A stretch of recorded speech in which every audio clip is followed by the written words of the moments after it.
বেশ অনেকটা সময় নীরব থেকে আবারও রাজনীতির রঙ্গশালায় নতুন নাটক নিয়ে জাতীয় পার্টি। দলের প্রাথমিক সদস্য সহ অন্যান্য পদ থেকে বহিষ্কারের একদিন পর গুলশানে জরুরি সংবাদ সম্মেলনের ডাক দেন অব্যাহতি পাওয়া দলের সিনিয়র নেতারা। এ সময় মুজিবুল হক চুন্নু বলেন, আর্থিক স্বচ্ছতা এবং গঠনতন্ত্র সংশোধনের দাবি জানানোয় এমন স্বৈরাচারী সিদ্ধান্ত নিয়েছেন দলের চেয়ারম্যান জিএম কাদের।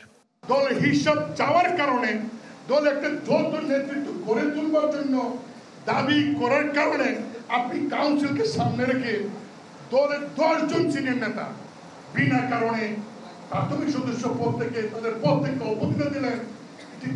এটা কি ঠিক হলো?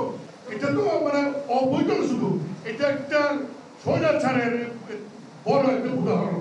সংবাদ সম্মেলনে দলের সিনিয়র নেতাদের অভিযোগ, কাউন্সিল ঘোষণার পর এভাবে অব্যাহতি বেআইনি। আগামী সম্মেলনেও যোগ দিবেন তারা। চলেন আমরা ঐক্যবদ্ধভাবে পার্টি করে সম্মেলনে ডিসাইড ওকে থাকবে না থাকবে।